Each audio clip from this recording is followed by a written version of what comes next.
2 Chronicles 33. Manasseh, king of Judah. Manasseh was 12 years old when he became king, and he reigned in Jerusalem 55 years. He did evil in the eyes of the Lord,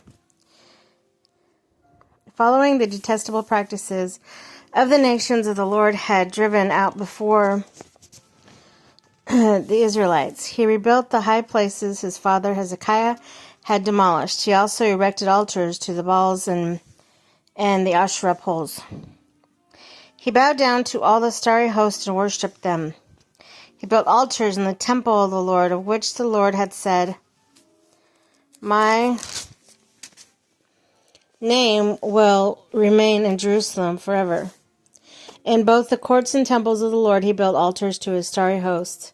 He sacrificed his children in the fire in the valley of Ben-Hinnom, practiced divination and witchcraft, sought omens, and consulted mediums and spiritists. He did much evil in the eyes of the Lord, arousing his anger. He took the image he had made and put it in God's temple, of which God had said to David and to his son Solomon, "In this temple and in Jerusalem, which I have chosen out of all the tribes of Israel, I will put my name forever, and I will not again make the feet of Israelites leave the land I assigned your ancestors, if only they will be careful to do everything I commanded them and concerning all the laws, decrees, and regulations given through Moses." But Manasseh led Judah and the people of Jerusalem astray, so that they did more evil than the nations the Lord had destroyed before the Israelites. The Lord spoke to Manasseh and his people, but they paid no attention.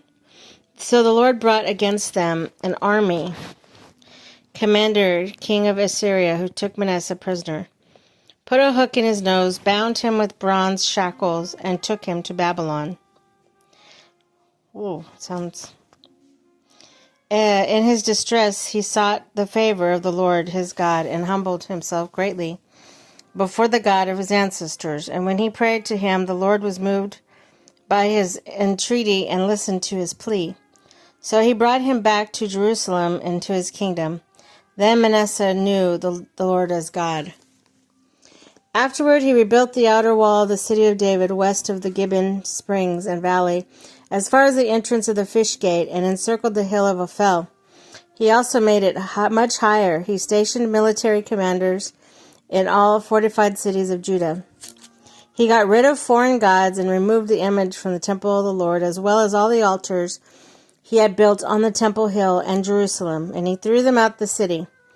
Then he restored the altar of the Lord and sacrificed fellowship offerings and thank offerings on it, and told Judah to serve the Lord, the God of Israel. The people, however, continued to sacrifice in high places, but only to the Lord their God.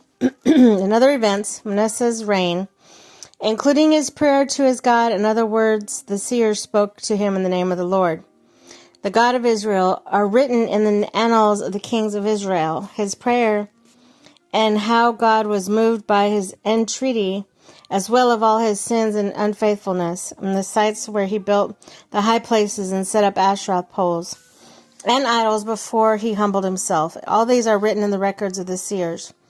Manasseh rested with his ancestors and was buried in his palace. And Amon, his son, succeeded him as king.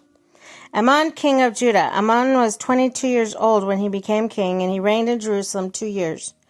He did evil in the eyes of the Lord, and as his father Manasseh had done. Amon worshipped offered sacrifices to all idols Manasseh had made. But unlike his father Manasseh, he did not humble himself before the Lord. Amon increased his guilt. Amon officials conspired against him and assassinated him in his palace. Then the people of the land killed all who had plotted against King Amon, and they made Josiah his son